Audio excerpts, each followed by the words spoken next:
I never believed in love at first sight.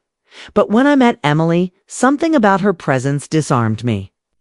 She had this radiant smile that could make a crowded room feel warmer, and a way of listening that made you think you were the most interesting person in the world. At least, that's what I thought in those early days. When I first encountered her, I was sitting at a cafe downtown, sipping on black coffee and half-heartedly scrolling through my emails. Emily walked in, dressed in a pale blue sundress that swayed as she moved. She caught me looking, and instead of pretending not to notice, she smiled. That smile hooked me instantly. She came over to order, and by some twist of fate, the seat across from me was the only one left. "Mind if I sit?" she asked, with a tone so casual it felt rehearsed. I gestured at the chair. "Of course, please." Was the beginning. We talked about everything and nothing. She asked about my work, and I told her I was in consulting, kept it vague. I didn't lie, but I also didn't flaunt the fact that I had built a successful company and sold it, walking away with more money than I'd ever dreamed of as a kid. At that stage, I didn't want wealth to define me. I just wanted to be seen as me. Emily told me she worked in marketing for a small startup. She spoke of long hours, demanding bosses, and her dream to one day start her own agency. She had ambition, and I admired that. Or at least I thought I did. Our relationship escalated quickly. Within months, we were inseparable. Dinners, weekend getaways, long nights talking about our futures. She was attentive, affectionate, and supportive, or so it seemed. When I proposed a year later, she cried, covering her face with trembling hands. "Yes," she whispered, pulling me close. It felt genuine. It felt real. The wedding was lavish, but not because I wanted it that way. Emily insisted on a grand event, hundreds of guests, a cathedral venue, designer gown, string quartets, imported flowers. I hesitated at the cost, but she convinced me, saying, "It's the most special day of our lives. We'll only do this." Once, I gave in because I loved her. I wanted to see her happy. The honeymoon was the same first-class flights, a private villa on a secluded island, spa treatments every day. Again, I didn't mind. I could afford it, and she was my wife. I thought spoiling her was what a husband was supposed to do. But then came the little signs. The way she'd casually ask about my accounts, not directly, but through jokes. "You're not secretly a billionaire, are you?" She'd laugh, her eyes sharp, watching my reaction. The way she frowned when I suggested simple date nights instead of five-star restaurants. The way she bragged about our lifestyle to her friends, sometimes exaggerating the details. At first, I dismissed it. After all, Emily was adjusting to a new chapter in life. Maybe she just liked nice things. Maybe I was overthinking. But then, one evening, about 6 months into our marriage, I came home earlier than usual. She didn't hear me enter, and I caught her on the phone. Her voice was sharp, irritated. "Of course I married him for money. You think I'd be with someone like him otherwise? He's nice, but come on, he takes care of everything. And that's what matters. Yes, I'll get what I can out of this." The words stabbed me. I froze in the hallway, the weight of betrayal crushing me. She didn't love me, she loved what I provided. I wanted to burst into the room, confront her, demand an explanation. But I didn't. Instead, I stepped back silently, my heart pounding, and slipped out the door as quietly as I had entered. That night, I didn't sleep. I stared at the ceiling, her words echoing. She married me for money. I kept replaying our entire relationship in my mind, wondering if anything had ever been real. By morning, I had made a decision. If Emily married me for money, then she didn't really know me at all, because the truth was I wasn't broke. Not even close. My wealth wasn't obvious. I kept my lifestyle understated. Most people assumed I was just comfortably middle class. They didn't know about the investments, the trust, the properties quietly under my name. Emily thought she had married a man with a steady income and nice savings. She had no idea she had married someone who could buy her entire world 10 times over, and that's when the idea took shape, not of revenge, but of revelation. I didn't want to scream or argue, wanted her to see the truth, wanted her to face the reality of what she had done. The next few weeks, I acted as if nothing had happened. I kissed her good morning, cooked her breakfast, listened to her. Stories even bought her the diamond bracelet she had been hinting at. Outwardly, I was the same devoted husband. Inwardly, I was watching her closely, noting every manipulative smile, every fake compliment.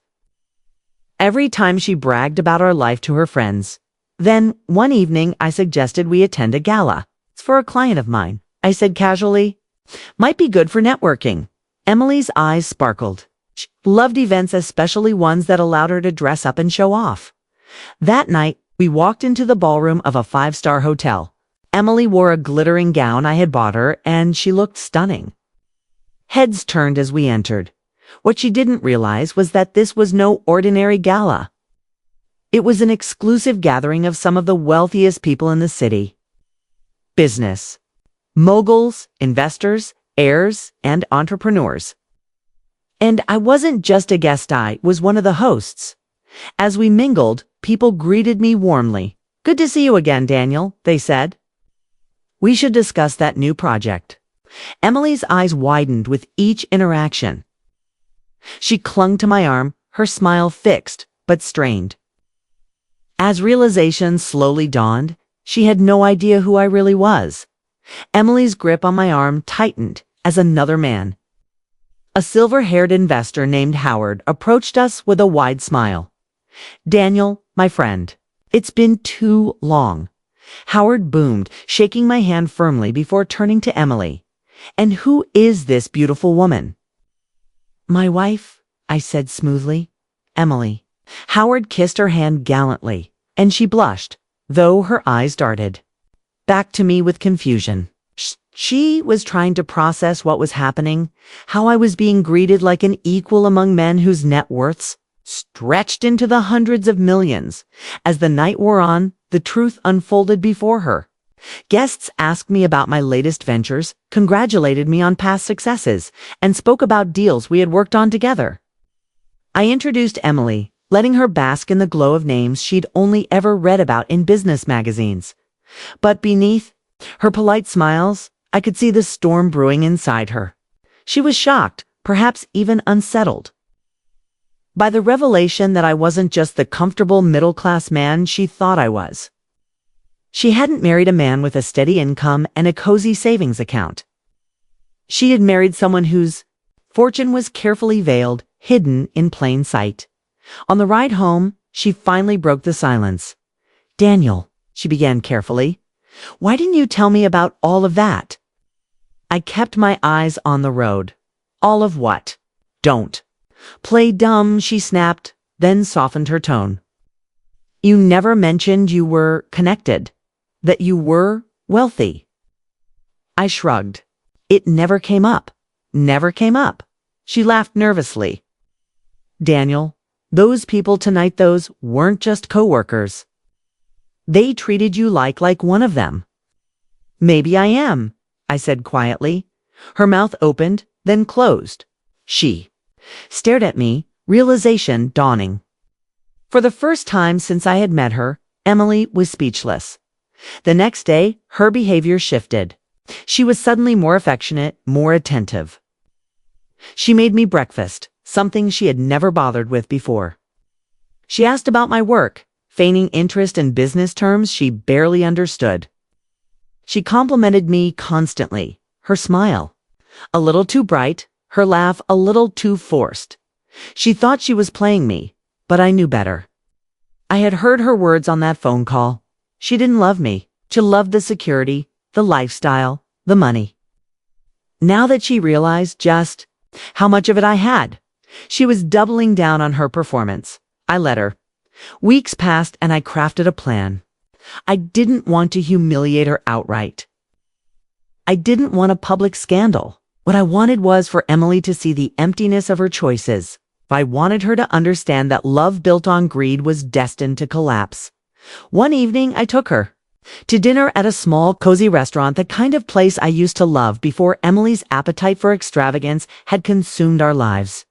Candlelight flickered between us and soft music drifted through the air. "Emily," said, sipping my wine, "I've been thinking about our future." Her eyes lit up. "Yes. I want us to build something together," I continued. "Not just a marriage, but a partnership. I want us to invest in each other's dreams." She leaned in, eager. "What do you mean? You once told me you dreamed of starting your own agency," I said. "Marketing, branding, consulting. What if I helped you make that happen?" Her eyes widened, and for a brief second, I thought I saw genuine excitement. But then her expression shifted into something greedier, hungrier. "You'd fund it?" she asked slowly. I smiled. "Not fund it. Support it. Want you to take the lead. I'll help with guidance, maybe some initial capital, but it would be yours. You'd have to work for it, grow it, manage it. Are you ready for that kind of responsibility?" Her smile faltered slightly, but she recovered quickly. "Of course, I've always wanted this." And so the project began. I set her up with a modest office space, a handful of contacts, and a starter budget not enough to let her coast, but enough to test her commitment. At first, she threw herself into it with enthusiasm. She hired staff, designed logos, and bragged to her friends that she was now a business owner. But as the weeks turned into months, her interest waned. She hated the long hours. She complained about difficult clients. She missed spa days and brunches with her friends. Slowly, she began delegating everything, until the agency was barely functioning. One evening, I came home to find her sprawled on the couch, scrolling through her phone. "Rough day at work?" I asked. She sighed dramatically. "Daniel, this whole agency thing is exhausting. I don't know if it's worth it." I tilted my head. "But it was your dream." "Dreams change," she muttered, not looking up. "Besides, with you, we don't need me to work, right? You have enough for both of us." And there it was. The truth laid bare again. I smiled, but inside, my heart ached. I wanted her to prove me wrong, to show that she had depth beyond her hunger for luxury. But she hadn't. That weekend, I invited her on a trip. Just the two of us. I said to one of my properties. We drove out of the city through winding country roads till we arrived at a modest farmhouse nestled among rolling hills. It was peaceful, quiet, untouched by the noise of wealth. Emily frowned as she stepped out of the car. "This is it." "Is one of my homes," I said simply. "I come here when I need to think." Inside, the house was simple but comfortable. Wooden floors, a stone fireplace, shelves lined with books. It was a place of solitude, of reflection. Over dinner, I spoke. "Honestly, Emily, I need to ask you something. Why did you marry me?" She blinked, taken aback. "What kind of question is that?" "An important one," I said softly. "Why did you marry me?" She hesitated, then reached across the table to take my hand. "Because I love you, Daniel." Voice was steady, her eyes wide. She was good, too good. But I remembered the phone call. I remembered the way she lit up at the gala. I remembered her abandoning her so-called dream the moment it became inconvenient, and I knew. I squeezed her hand gently. "Believe you," I whispered. But I didn't, because love built on lies wasn't love at all. The farmhouse weekend lingered in my mind. Long after we returned to the city, I kept replaying the moment I had asked her the question, "Why did you marry me?" And the way she had answered so smoothly, without hesitation. She was convincing, almost too convincing. It reminded me of someone delivering a well-rehearsed line. In a play, over the next few weeks, Emily seemed to double down on her role as the loving wife. She cooked occasionally, even though she hated the kitchen. She suggested walks together in the park. She placed her hand on mine in public and looked at me with those carefully constructed eyes of adoration. To anyone else, she was the picture of devotion. To me, she was an actress perfecting her craft. One evening, I decided to test her further. We were at dinner, just the two of us. In a quiet restaurant she usually would have considered beneath her standards. "Emily," I said casually, as if the thought had just struck me. "What if I lost everything?" Her fork froze midway too. Her mouth. "What do you mean?" What if my business failed? What if the money dried up? What if we had to downsize, move into a smaller home, live modestly?" She forced a laugh too quick, too high. "Don't be silly, Daniel. That would never happen." "But what if it did?" I pressed gently. "Would you stay?" Her smile wavered for the briefest of seconds. "Course I would," she said finally, reaching for my hand. "I married. You for you, not for that." She squeezed my hand, her nails digging just a little too sharply into my skin. I nodded, pretending to accept her answer. But inside, the doubt only deepened, because the truth was IA had already started to quietly strip away the luxuries. I stopped buying her jewelry. I suggested nights in instead of fancy dinners. I cut back on surprise gifts, replaced designer, boutiques with everyday shops. I wanted to see how she would react. At first, she brushed it off, laughing that we were being cozy or trying something new. But slowly, her mask began to crack. When I surprised her with a simple necklace. Instead of the diamond earrings she'd been hinting at, she forced a smile, but her eyes betrayed her disappointment. When I suggested cooking at home rather than going to the latest five-star restaurant, she pouted, sulking through the evening. When I mentioned saving instead of splurging on another luxury trip, she rolled her eyes and muttered, "What's the point of having money if you don't spend it?" Each reaction was another nail in the coffin of my illusions. Then came the breaking point. One afternoon, I returned home earlier than expected. Emily wasn't in the living room, so I followed the sound of her voice down the hall. She was in the bedroom, once again on the phone, speaking in that same sharp, unguarded tone I had heard before. "I don't know what's wrong with him. Cutting back, acting like we're broke. I didn't sign up for this. If he doesn't start spending again, I swear, I'll..." Her voice trailed off as she noticed me standing in the doorway. Her face drained of color. She stammered, "Daniel, I didn't hear you come in." "Okay." I stepped into the room, my expression calm, though my chest burned with anger. "Who were you talking to?" She shook her head quickly. "Just a friend, really," I said softly. "And you were telling this friend you didn't sign up for this? That you'll leave me if I don't spend enough money?" Her lips parted, searching for words. "You misunderstood." "No," I said, my voice sharper now. "I understood perfectly." Silence stretched between us, heavy and suffocating. Finally, she tried to recover, her tone softening. "Daniel, listen. I was just venting. You know how I exaggerate sometimes? I didn't mean it." I studied her face, every flicker of emotion. She was scared that I had heard too much. Scared that the facade she had worked so hard to maintain was collapsing. I turned and walked away. That night, I slept in the guest room. She didn't come to me. The next morning, I had already made up my mind. I wasn't going to yell or curse or throw accusations. That wasn't my style. Instead, I was going to show her the truth. If she had married me for money, she was about to learn what it meant to live without it. Over the following weeks, I began carefully rearranging things. I shifted funds, moved investments, redirected accounts. I didn't actually lose money, far from it.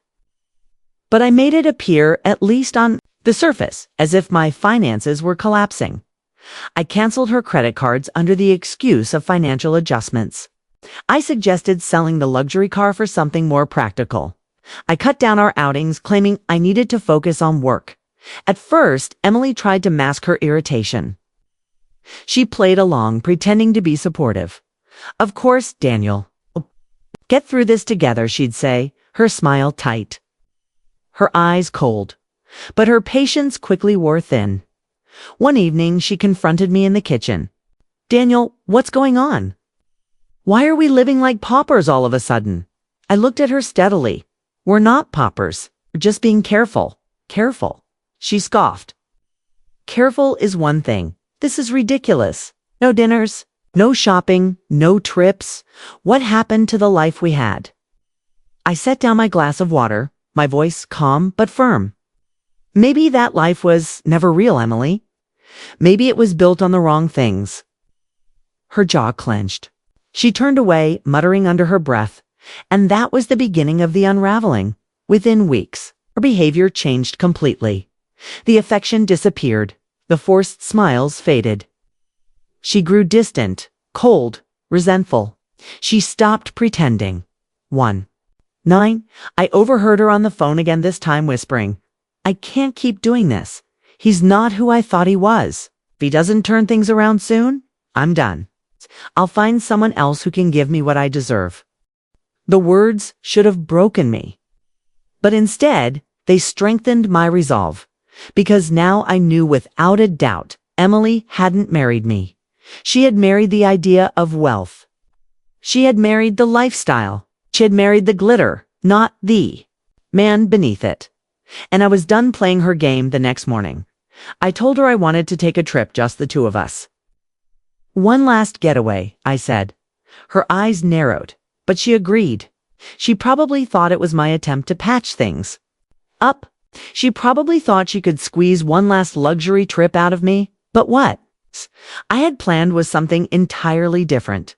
The trip I planned was not to Paris, or Rome, or some tropical island where Emily could sip cocktails on the beach and take endless selfies for her friends. No, I chose a quiet coastal town 2 hours from the city. It wasn't extravagant, but it was beautiful in its own right. Whitewashed cottages, fishing boats bobbing in the harbor, and sunsets that turned the sea gold. When I told Emily about it, she forced a smile. Oh, how quaint, she said, her voice flat. The morning we left, she wore her designer sunglasses and carried 3 overstuffed suitcases as if we were flying across the world. I carried one small duffel. That difference alone spoke volumes. The cottage I had rented overlooked the sea. It wasn't luxurious, just a cozy living room with mismatched furniture. A small kitchen and a balcony with a breathtaking view of the waves. This is it, she asked, wrinkling her nose. This is it, I said with a smile. I thought it would be nice to escape the noise for a while. She didn't reply. She dropped her bags with a sigh and walked out to the balcony, her phone already in her hand, probably checking if the Wi-Fi signal was strong enough for Instagram. That first evening, we had dinner at a small family-owned restaurant by the harbor. The food was simple but delicious: fresh fish, homemade bread, and wine poured by the owner himself. I was content. Emily, on the other hand, pushed her food around her plate, complaining about the lack of options. Later, as we walked along the beach, I finally spoke. Emily, I said quietly, do you ever think about what really matters in life? She glanced at me, frowning. What do you mean? If all of this disappeared tomorrow, the house, the cars, the trips, the shopping, what would we have left? She laughed, a short, harsh sound. Daniel, that's depressing. Why would you even say that? 'Cause it's important, I pressed. Would we still have each other? Her silence was louder than words. She looked away, her expression unreadable. That night, as she scrolled endlessly through her phone in bed, I stared at the ceiling. The more I thought about it, the clearer my plan became. The next morning, over breakfast, I spoke carefully. Emily, I need to tell you something. Her eyes snapped up. What? I haven't been completely honest with you. Things with my finances are worse than I let on. I think we may need to make some major changes, sell the house, the car, live more modestly for a while. Her face drained of color. What? I nodded solemnly. I know it's a shock, but it's the truth. I've been trying to protect you from it, but you deserve to know. She stared at me, her hands trembling slightly. Daniel, this can't be happening. You promised me stability. You promised me a life. I promised you a life with me, I said gently. She pushed her chair back with a scrape, her eyes flashing with anger. This isn't what I agreed to. I can't Live like some nobody. Do you know what people will say? Do you know how humiliating this will be for me? I studied her carefully. For you. She realized her mistake instantly. She softened her tone, forcing tears into her eyes. I just mean, I'm scared. I don't want to lose everything we've built, but I wasn't fooled anymore. Over the next 2 days, I watched as Emily unraveled. She snapped at me constantly, sulked, and spent hours on her phone whispering to people I didn't know. When I asked her to join me for a walk, she refused. When I suggested cooking together, she rolled her eyes. On the third night, she finally broke. We were sitting on the balcony, the sea stretching endlessly before us, when she blurted out, "Daniel, I can't do this. I can't stay married to someone who's broke." Her words hung in the salty night air like a blade. I turned to her slowly. "So that's it? That's your answer?" She crossed her arms, her jaw tight. "Yes, I'm sorry, but I didn't marry you to struggle. I need security. I need more." Nodded slowly, letting the silence stretch. Then, very calmly, I stood. I walked inside, grabbed the folder I had placed carefully in my bag, and returned to the balcony. I set it down in front of her. "What's this?" she asked, frowning. "Open it," I said. She flipped it open, her eyes scanning the documents. Bank statements, investment portfolios, property deeds, numbers that stretched into millions. Her face went pale. What is this?" "Truth?" I said softly. "I'm not broke, Emily. I never was. I made you believe I was because I needed to know who you really were. And now I do." She looked up at me, her mouth opening and closing like a fish out of water. "Daniel, I don't." I cut her off sharply. "Don't insult me with another lie. I heard you on the phone, Emily, twice. I know what you said. I know why you married me. Okay? And tonight, you finally proved it." Her eyes filled with tears, but this time they weren't convincing. They weren't for me, they were for herself. I continued, my voice steady. "You didn't marry me for love. You married me for money. And the moment you thought it was gone, you were ready to walk away." She reached across the table, desperate now. "Daniel, please." I was scared. I didn't mean it. "I love you. I really do. I pulled my hand back. No, you loved the lifestyle. You loved the dinners, the jewelry, the trips. But you never loved me." "Not really." Her tears spilled down her cheeks. "Don't do this, please. I can change. I'll be better." I shook my head. "It's too late." Silence fell between us, broken only by the crash of waves below. Emily sobbed quietly, realizing the weight of what she had lost, not just the money, but the chance to keep living the life she thought she had secured. For me, the decision was clear. Our marriage was over, but I wasn't going to end it in anger. I wasn't going to scream or throw things or seek revenge. I was simply going to walk away, with my dignity intact and my heart finally free. That night, as Emily cried herself to sleep in the cottage bedroom, I sat alone on the balcony, watching the moon cast silver light over the ocean. I thought about the man I had been when I first met her, naive, hopeful, blinded by charm. And I thought about the man I had become, wiser, stronger, no longer afraid of the truth. Tomorrow, I would leave her, and she would finally understand that sometimes losing everything you thought you wanted is the price of never truly appreciating what you had. When morning came, the sky over the coastal town was painted in hues of pink and gold.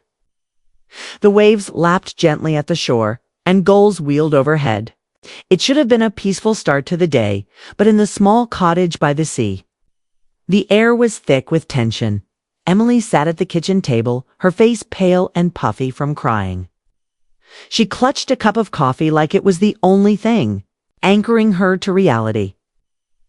When I entered the room, suitcase in hand, her eyes widened in panic. "You're leaving?" she asked, her voice trembling. "Yes," I said simply. She scrambled to her feet. "Daniel, please don't do this. I made a mistake. I said things I didn't mean."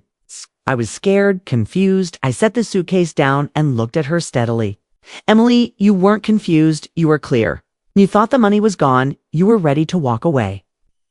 That's the truth, no matter how you try to twist it now. She shook her head desperately. No, I love you. I've always loved you. Maybe I got caught up in the lifestyle, but that doesn't mean I don't care about you. Her words might have convinced someone else, but not me. Not anymore, Emily, I said softly. Love isn't proven when things are easy. It's proven when things are hard. And when I tested you, when I let you believe we'd lost everything, you failed. You didn't stand by me. You didn't fight for us. You were already planning your exit. Her lips trembled. She reached for me, but I stepped back. I gave you every chance, I continued. I gave you a dream to pursue, a life to build. With me, an opportunity to show me that you were more than the things you craved. But every time you chose comfort over commitment, luxury over love, yourself over us. Tears streamed down her face. Please, Daniel, I can change. I'll be better. Just give me another chance. I picked up my suitcase. This was your chance, and now it's gone. Her sobs followed me out the door, echoing against the morning breeze. The drive back to the city was strangely calm. I expected to feel anger or bitterness or regret. But instead, I felt relief. For the first time in months, I wasn't second-guessing myself. The fog had lifted, and the truth was clear. By the time I reached home, my lawyer had already received the instructions I'd sent the night before.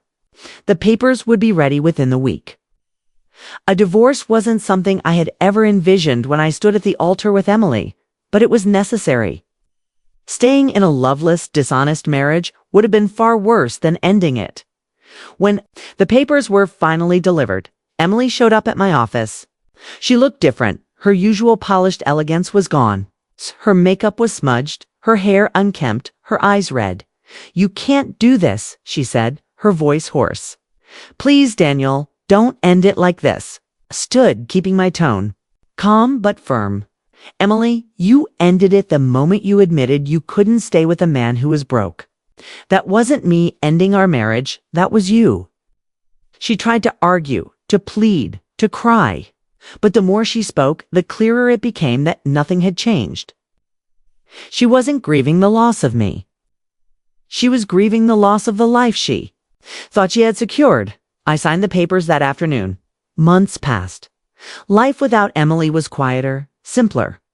At first, the silence in the house was strange. I had grown used to her constant chatter, her demands, her endless lists of things she wanted. But gradually, I found peace in that quiet. I spent more time at the farmhouse, reading, walking along the trails, reconnecting with the person I had been before Emily came into my life. I caught up with old friends I had neglected, friends who had never cared about my wealth or status. I even began volunteering at a local mentorship program, helping young entrepreneurs build their ideas into businesses. For the first time in years, I felt like myself again. And as for Emily, rumors reached me as they always do. She tried to maintain her lifestyle, hopping from one wealthy man to another, but her reputation followed her. The truth has a way of surfacing eventually. People whispered about her failed marriage, about how she had married for money and lost. It wasn't revenge. I didn't gloat, didn't seek to destroy her.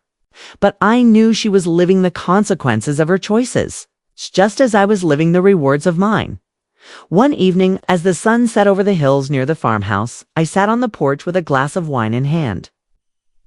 I thought back to the first day. I had met Emily, the cafe, the smile. The feeling that I had stumbled upon something real. How wrong I had been, but I didn't regret it, not entirely. Because through Emily, I had learned one of the most valuable lessons of my life. Love without honesty is hollow. And trust without truth is doomed to fail.